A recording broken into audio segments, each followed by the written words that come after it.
On NPS Vatsalya, which has got launched today, it actually brings in a habit of saving for the parents.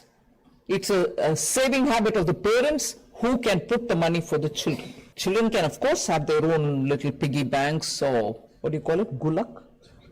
Gulak? What do you call that? Gulak. I'm not familiar with that word, but sorry about that. So the benefit of compounding is something which everybody spoke about. I don't need to add. It can begin the savings, the pension actually begins even 15-20 years earlier than when you get a job, and at 25 you start saving for your pension. You've already started doing that when you join NPS Vatsalya. This is the Finance Minister talking about the NPS Vatsalya Yojna, which she had announced back on 23rd July 2024, and it has finally been launched by the government.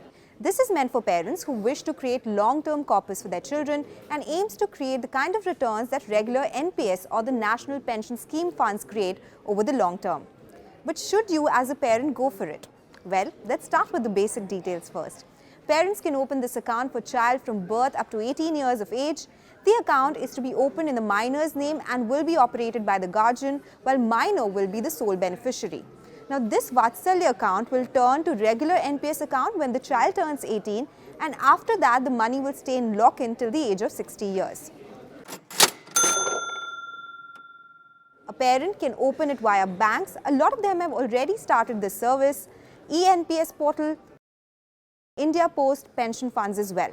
And the documents required to open the account will be the proper KYC documents of the guardian or the parent, birth certificate of the minor, their proof of identity, and NRE or NRO bank account of the minor if the guardian is an NRI.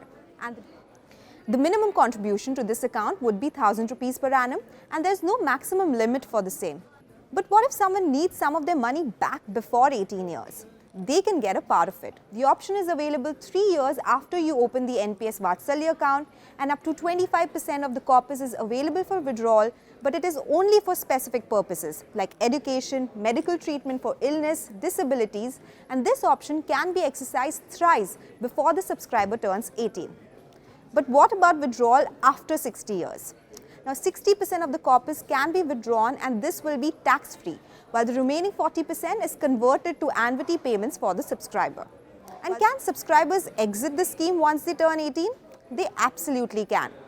If the corpus is less than or equal to 2.5 lakhs, the entire corpus can be withdrawn. But if it is more than 2.5 lakh, then only 20% can be withdrawn, and the remaining is paid as annuities for regular income. Of course, since it is done for retirement income, the kid can continue it till the age of 60, where after 18, it becomes the regular NPS account. Once a minor turns 18 and wants to continue the account, a fresh KYC is to be done within 3 months.